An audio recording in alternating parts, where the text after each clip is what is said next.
Bismillahirrahmanirrahim. Assalamu alaikum. You're watching Newsroom. I'm your host, Khalid. But today is the 24th of April, 2025. These are the stories that we will be highlighting during the course of the show. We'll begin, of course, with the Indian false flag operation in Pahalgam and the meeting of the NSC that was held this morning and the different decisions that have been taken as a result of those. We'll be highlighting the 8 decisions that have been taken by the Pakistani NSC in the wake of the decisions that have also been taken by India. Of course, the airspace has been closed for India and Indian operated airlines. The trade has been suspended, so has the Wagah border. Also, all acts between Pakistan and India have been put in abeyance, and there are other factors as well that we'll be discussing during the course of the show. This is going to be our first segment. We'll be highlighting that and more. We've been joined by 2 guests to discuss, in fact 3 guests to discuss this in detail. In the studios, we've been joined by Dr. Pervaiz Amir. He's a water expert. Thank you very much, Dr. Saab, to have joined us. We've also been joined by Dr. Salma Malik, foreign affairs expert. Thank you very much, Dr. Salma. And online, we've been joined by Brigadier Nadir Saab, who's a defense analyst. Thank you very much, Brigadier Saab, to have joined us as well. We'll begin with you, Pervaiz Amir Saab. Pervaiz Amir Saab, the Indus Water Treaty. India announces that it is holding in abeyance the Indus Water Treaty. My first question, which is a very basic one, is can India do so? It cannot. Under the covenants of the treaty, it cannot do that, or under international law, it cannot do that. It's one-sided action. If you look very carefully at the different articles in that treaty, it's got a dispute resolution over there. It's got an arbitration format over there. So India cannot do that. I mean, and it's not a bilateral treaty, by the way, only. It's been brokered by the World Bank at that time, and so I don't think you can do that. There is no precedence in international treaties which are you just don't walk out of a treaty. And I mean, the United States walked out of the Paris Agreement. That's an agreement that's totally different. But here you're really talking about a treaty. We've seen that happen even earlier on the Nile. You know, there was a lot of bickering over there, and people were saying that we're going to blow up this Aswan Dam and we'll do that, But it cooled down because the treaty was in place. And I think that's the same story with Pakistan. Well, but this is, Omar Sahab, I want to tell you that this is not happening just on a spur of the moment. They've been building this momentum over the last several weeks or several months, you know. That is true, and they have been saying that since the last few months, last few years as well. They've been saying that constantly, that they'll do this or do that, and have been threatening Pakistan with suspension of the Indus Water Treaty. And now we see that they are holding in abeyance. Brigadier Nadir, we come to you. What are Pakistan's primary concerns regarding these unilateral measures that have been taken by India following the Pahalgam attack, and why has the National Security Committee termed them politically motivated and devoid of any legal merit? The NSC response overall was timely, apt, and holistic. And the most important thing out of all that has emanated from India and what you are asking is India's war in Syria.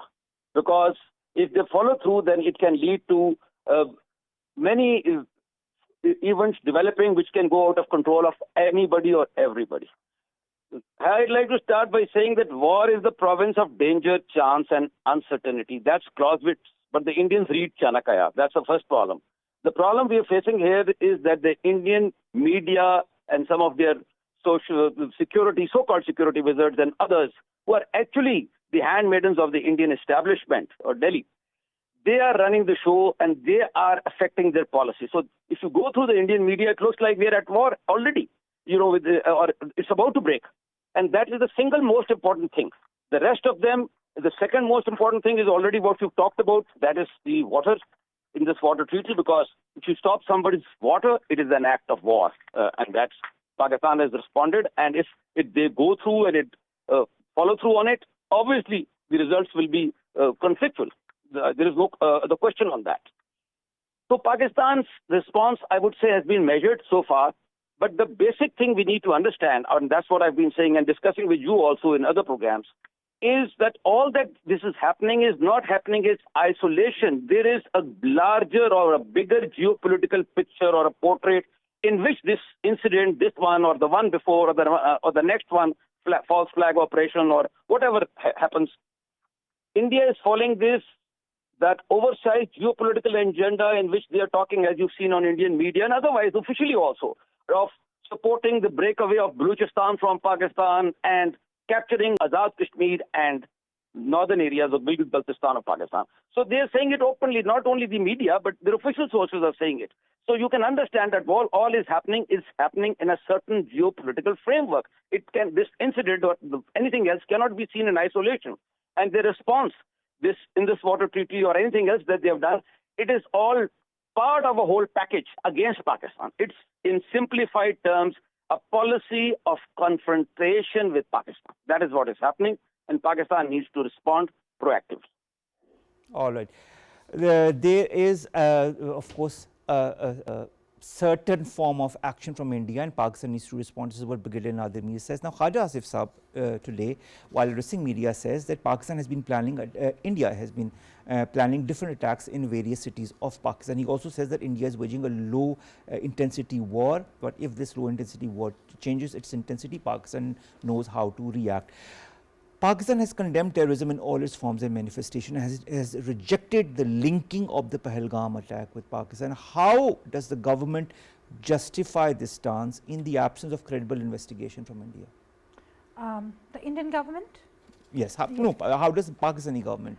You see, basically the issue is that, to be very honest, no one is really looking at Pakistani evidence as such.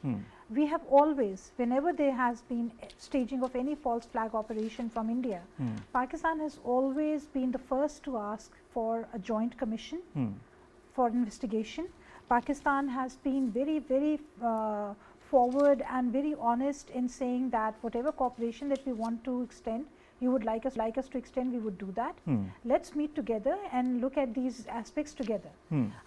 Why India does not want this to happen? Primarily because all of its lies would be brought out in the open.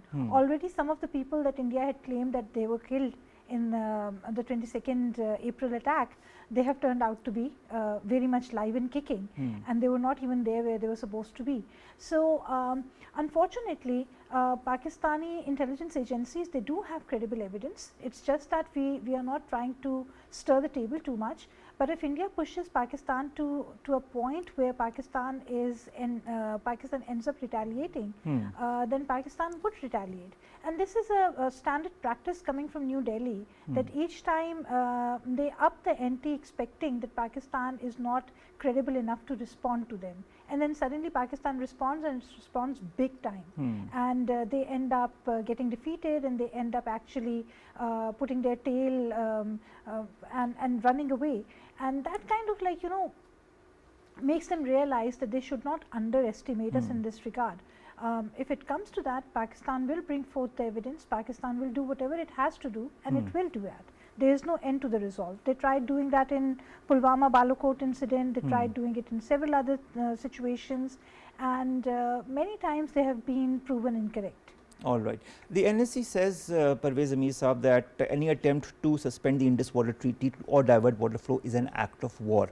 It says, I'd like to understand steps could Pakistan take to legally and diplomatically challenge India's declaration to hold this Indo-Water Treaty in abeyance? What are the strategic implications of this move? I think basically what you have is, it cannot, first of all, it cannot do that legally. I mean, you can make a statement. It's basically somebody sitting in Saudi Arabia, he gets excited, he comes from Saudi Arabia back to India and makes all these big fancy statements. You know, it's a political mongering. It is basically a tea maker type of response. It's not a response of a statesman. Statesmen do not do that. And I think what India has done is shown a lot of immaturity in this. It cannot do that unilaterally. If it does that unilaterally, there are many options which though Pakistan is the lower riparian, we still have many options. Look, in your first two wars in 1965 and 71, water assets were not touched. Those were the unique parts of that. Both countries respected at least the water assets. This, God forbid, this time it happens. Sheikh Abdullah made a very good point yesterday. He said that, do you think that people sitting in Pakistan are sitting with their hands clasped? And they will just say, oh, come India, you come and do what you want to do with the water assets and you do whatever you want to do in Pakistan. That's not the way. We are both nuclear countries. India's problem is it's getting pressure, it's getting heat on Bangladesh side. It is getting heat from the United States with the tariffs, with the deportation, mass deportation of its people. It has a lot of dissent inside. It has its own problems of 8 different separatist movements which are going on over there. If there is going to be finger pointing on this whole issue, we'll point the fingers in Balochistan, we'll point them in Bhasha Dam. We've got a lot of people killed over Bhasha Dam. We've never, without evidence, we've never said that this is India which is doing that. Here what they do is they come out and without even looking at the evidence, you come out and make a broad statement that we're going to... imagine 5 minutes, 10 minutes after that, there were hashtags that were trending on social media. 30 minutes after that, there were statements that were emanating all over the social media that were holding Pakistan responsible. So to your question, it's a tea maker's response. It's not a response of a statesman. I'm very clear on that. A statesman would never even think of that. The third party is the World Bank. Now there are internal politics going on in the World Bank also. If you look at IMF, the person over there is an Indian. If you look at the World Bank, the person over there is from Indian origin. If you look at our good vice president from the US, his wife is from an Indian origin. So there is this feeling that, oh, everything is India, India, India, we can go and we can show our hegemony on Pakistan. That simply doesn't work. They have seen it over the last 50 years, it doesn't work. We are a solid country, we are people, we are respectful people. In this water case, both parties should avoid a war on water. My assets are basically 2 or 3 assets which are very vulnerable. India has 5,000 assets. This time they want to come out and they want to make some show. Those 5 assets are fair target for both parties. So I don't think India is an illogical country. There are people, they are not all tea makers, you know. There are people sitting there with brains. They will think through it that what does it mean? What does a broader conflict mean? Nobody wants that broader conflict, even if there's a new world order which is going on. So strategically, Pakistan should not worry too much. We should position ourselves very clearly. Go with the international court, go to the World Bank and say that, look, this is a binding treaty on both sides. You simply cannot do that. If India says, you know, we're going to bulldoze and we're going to push it and it tries to reduce any of our flows, first of all, to do that, it needs 30 years to do it, basically.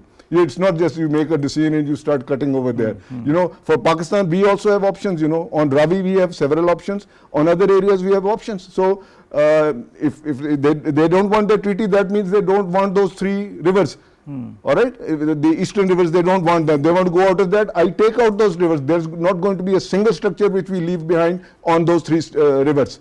Let the waters flow freely. Okay, I mean, so let's be very clear. Let's be mature. Let's be diplomatic. Let's sit on the table and talk about it. Where are the grievances? How does this grievance on an attack where 26 people have died? There are so many people, hundreds of people have died in Balochistan, where we know the evidence points clearly to the Indian involvement over there. Once that involvement is there, you don't take an issue which is of a terroristic nature or in nature of the intelligence agencies and you blow it up to this big proportion. They're doing it so that the political votes, there is an election coming up there, they want to capture those votes that, oh, we are this warmongering noise, you know. And I think sense will prevail. That's all right, sense will prevail. This is what you think. I'll come to you, Dr. Salma. Dr. Salma, Pakistan also has taken a lot of decisions in its NSC meeting. What message, in your point of view, is Pakistan sending to the international community by placing all agreements, including the Shimla agreement, in abeyance? First of all, I would like to just say a comment on the water issue. You see, the thing is that why he has blown up the water issue, despite knowing that there are international bindings and all. One factor is very important that Pervaiz has just pointed out about the very heavy Indian diaspora presence in the Western policy making circle and rather decision making circles, and it's all over. It's not only US, it's in other Western capitals as well. Also, that there is a willful disregard in Western capitals, key Western capitals, of the established norms. And they're doing it and they're getting away with it, and there's a lot of unilateralism when it comes to that. The third aspect is the target audience, and that is the Indian audience, the saffronized audience, that they want to really make it a market. Dekho, humne inka pani rok diya, right? And now they're going to starve to death. And now they won't have anything to eat. So it's kind of that psychological gimmicking and the warmongering that they're doing, and they have done it several times. Now, when it comes to the Pakistani response to that, I think this had to be done. I mean, this is what Pakistan can very decently respond to. They have actually put the cards on the table for us to look at, and they have left nothing to imagination. And when we look at Shimla, what has India done to Shimla? Shimla's first clause said that we will discuss every issue, anything that both the countries discuss would be under the UN aegis, and any decision that we make, whether they are bilateral or multilateral, we will exhaust all means possible, bilateral, multilateral or any other mean, to resolve them. So, India from 1972 to 2019 kept on harping on the bilateral clause, and when that ran out of steam, it went unilateral, and it itself disregarded Shimla, and it does not even respect the UN resolutions. So, where does Shimla stay then? Pakistan has been very honorable when it comes to the Kashmir question at the cost of its own integrity on Kashmir. It has lost a lot of ground on Kashmir, especially the illegally Indian occupied Jammu and Kashmir, where India is blatantly indulging into demographic changes. And it is doing that because it feels that it can get away with it, and it is getting away with it because it has a very favorable, a very friendly, empathetic Western audience, which indulges in this disregard. Now, would India be slapped on its wrist? I don't think so. All right. On the water issue, definitely. But I guess the water issue is not so much for the international audience as much as it is for the domestic audience. All right. So, this is more of a, also as Dr. Saab pointed out, a political gimmicking as well, because of the elections coming in to grab a more stronghold amongst the saffronized public in India. You have to see that this time the voting base of Modi and his minions was the minimalist in comparison to the previous two elections. So, he has to do something to garner support.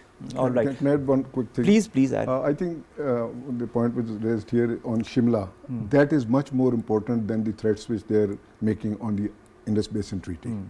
There the resolution, as is pointed out, is multilateral. You sit together, you do this, we will do this, and it's going to be in a cordial manner and all that. What India is saying is that is put on the side. To me, that is much more serious.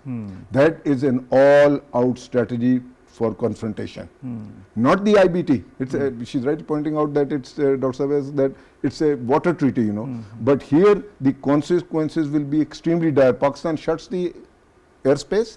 We don't want you in. You start putting pressure from all the sides. My strategic output over there is now I want to be very serious on the infrastructure I want to develop. You're trying to choke me. Earlier on some of my dams, India is the main opponent. It is the filterer of $1 billion into Pakistan. All the noise which comes into some of my other provinces like Sindh and Baluchistan and other, and KPK is basically a lot of filtering of that money. All right. The only set which I have left, if India comes out there, is the Kabul River. I want to be able to conserve that water, save my skin first. India is not going, if you look at the total flows on the Indus, not much comes from India, it comes basically from Ladakh. That's where this conflict is. If it plays out, who's going to get that water? It's going to be Pakistan. If it plays out further, who's going to get these dams destroyed? It's going to be India. So let's go into a position of sanity, logic, cool thinking, rather than really busting up and like Mr. Bakshi, their general, is saying, go, we want to teach them a lesson. What lesson do you want to teach us? We've already learned our lessons. We are a free, independent country. We're not going to sit here and look at their warmongering and their generals trying to scream out there. Nobody gives a damn about it. All right. Brigadier Saab, coming to you. Pakistan suspends all trade, airspace access, transit routes with India. What do you foresee? Is Pakistan preparing for a long-term diplomatic freeze? And if this is the case, because India also seems to be hell-bent in that manner, what steps could be taken by either side or by international actors to de-escalate tensions and prevent an open conflict or deterioration of the situation? There is a strategy which is termed as escalate to de-escalate. So that is one way of looking at what is happening, that India is doing that and Pakistan is responding and also doing on its own. So if the escalation ladder keeps climbing on both sides, obviously it doesn't suit India, it also doesn't suit Pakistan, it doesn't suit the world also. I mean, this is not two little nations or two little tribes, getting angry with each other. We know all the consequences, so I'm not going to waste time on that right now. But the main thing that is to be understood here is that Pakistan, through its policies, wants peace, basically. That's clear. But it is ready to defend itself. It's ready and it's united to defend itself against any Indian strike, misadventure, which can be responded, whether it's tit for tat, calculated, or even disproportionate response, or whether it's a military misadventure, or it's this water terrorism that they resort to, or any other trade and, whatever things that they do.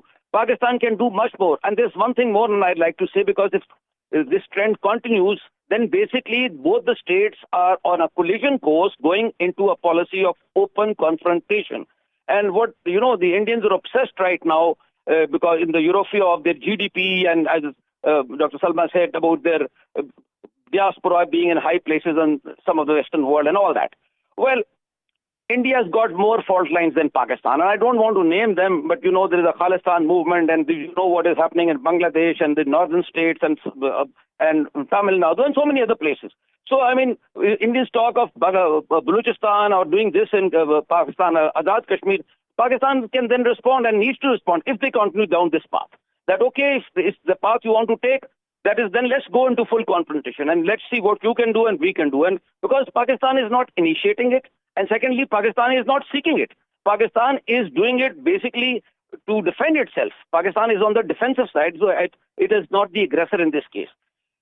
This issue has to be resolved, that is between India and Pakistan, and Kashmir is obviously one of the biggest flashpoints today between India and Pakistan, but it does merit and need global intervention. So one, we need to globalize the issue, like the Indians right now holding diplomatic parleys, to build a case against Pakistan for any kind of misadventure or anything else that they want to do. Pakistan needs to also start up a diplomatic campaign, besides being militarily prepared and the rest of it, a diplomatic campaign globally and bringing out this policy. I've been saying this earlier, and I say it on your forum right now, on your channel, that if today Ukraine and Russia war, which has lasted for 3 years, peace talks can take place, and between Israel and Gaza and Iran, they can be mediated.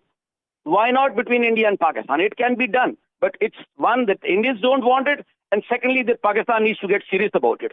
So you have to get into a clear policy. I mean, Pakistan has to have its Kashmir policy and India policy rekindled and built up for 2025. Some of the things which we have been seeing were previous, like the Indians don't even accept that there is a Kashmir dispute, whereas the UN resolutions are very much there. But I've been saying this, that we have to become proactive on this. So that is, we have to get proactive on the whole issue. All right. Dr. Salma, the NSC rejects India's response to the Pahalgam attack. It calls it unilateral, unjust and politically motivated. In your point of view, how does Pakistan interpret India's repeated efforts to link such incidents to Pakistan? Always, I mean, you've also talked about it, without evidence. What diplomatic recourse, in your point of view, is available in such cases? Can Pakistan emphasize on UN resolutions regarding Kashmir? Can it gain renewed traction because of what has happened recently and the heating up of the geopolitical climate in the region?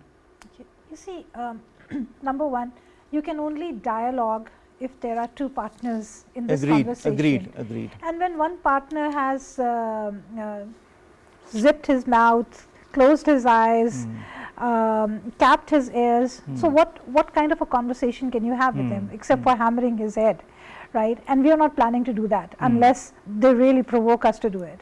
And we have also, in this particular meeting of the National Security Council committee, actually brought this before the entire audience, whosoever was listening, that we have the hammer and we can really hammer them.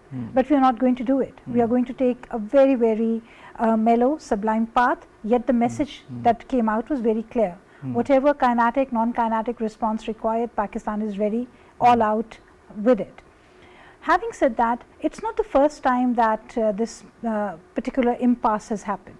If we go back to 2001, 2002, there was this particular situation that blew up, and there was a stoppage of overflights, and diplomatic community was reduced and several other things, and still it hadn't really been restored. But the fact is that at that time there was at least a reasonable person sitting in New Delhi who was willing to talk to you when the situation became better and conducive for both sides to talk.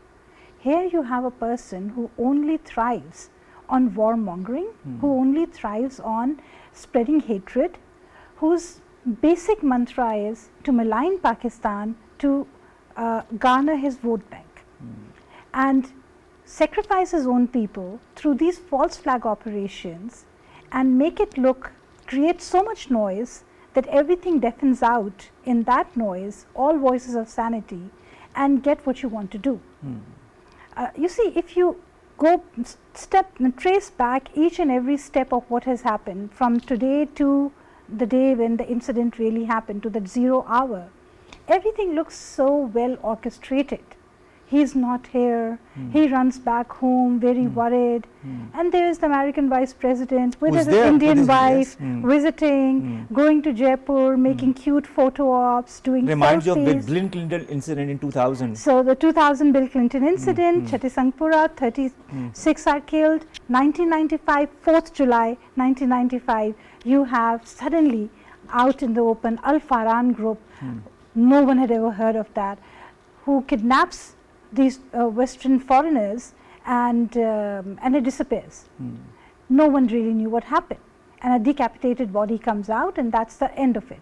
And there is a full volume of literature available both from domestic sources within India and outside, which in detail pinpointed that this particular incident and also the Chhattisgarh incident was actually done by the Indian security forces. And the West chooses not to believe. You see, so it is so well orchestrated. If there is any pressure on the Indian government, then they would initiate conversation, initiate some kind of talk, but the type of entity that he has created, this thing will simmer down, it will take its time. It's not going to happen anytime sooner. We cannot take the dialogue path anytime sooner. What kind of conversations, what kind of promises he ended up making in the Arab world are also worth seeing. The language, the tone, the tenor of what had happened. So he had done his homework very well. The point that you said earlier, that within 5 minutes there were all these hashtags and condemnation, because if you remember, there was before Pulwama Balakot, India you remember the Jafar incident, Jafar Express incident as well, how the Indian media, you know, within minutes of that happening also started to highlight that. They actually make a war gaming for the social media before they do this particular incident on ground. So everything is done. Who's going to say what? The Arnab Goswami factor becomes very loud and clear, and there's banging, and there are a lot of shouts, and there's a lot of noise, and that really creates the environment and atmosphere. I agree. So with now you they don't need Bollywood. They themselves are doing a pretty decent job on behalf of the Bollywood. I understand. Dr. Pervaiz, Amir, international law doesn't prohibit the upper riparian to stop water flows for the lower riparian. What if China does the same to India? It could, but the international law is very clear. Amongst the lower and upper riparian, you cannot historically reduce the flow of water to the lower riparian. His rights are very much protected. I mean, we are having a small conflict. Sometimes we have it within our lower provinces. So this is international law. But on the other hand, what we are, as was pointed out earlier, we are seeing the flouting of international law everywhere. We are seeing Gaza being put up as a big hotel, a 10-star hotel or whatever you call. We are saying that, oh, it's got so much minerals in it. That's maybe one of the reasons we started. The Riviera of Rivieras over there. The same is the case with Kashmir. It was sold to the Japanese with this viewpoint that, look, it is the second heaven after paradise. Come over here, and West, we make it a big tourist ground, you know. So now they're going to push that, oh, the only thing which has not happened over here is the poor Nepali was killed. Next time you might see 8 or 10, you know, people from some other foreign countries, and they say, look, this is the hostility. Khalid, my main question to the public and to everybody is, I take up 7 people who are armed with Kalashnikovs, sitting somewhere obscure in the world, I give them money, and they come out and they do some bang, bang, bang over there, and they kill. How do I put off treaties? How do I go to war with a country based on that without giving any evidence whatsoever, sitting on the table and saying, look, there is my irrefutable evidence. Even then, the perpetrators are the only ones which should be punished. Like in the earlier case which they were bringing, you know, this one in Bombay, that hotel bombing, you know, there's the people, they said that this is the one, this is the one, this is Umar Khalid, this is such and such sheikh, you know, that one which was over there. All right. That part was, it follows the precedents of international law. Somebody was repatriated last, I think 2 weeks back from the United States to India to stand trial. That's the legal process. There is a due process. You simply don't threat countries to that will go to war just because of an incident where some people are killed, where nobody knows, somebody comes out of the forest and they say bang, bang, bang. So I think they should come up with the evidence, show it, and rather than making this Indus Basin Treaty as the focus that, oh, this is what will stop, they cannot stop it. They stop it, the consequences are dire. It is for a country which owns 5,000 dams, I only 3. When it's an open conflict, the ball game is open. We have to go to a short break. Stay tuned right here to PTV World.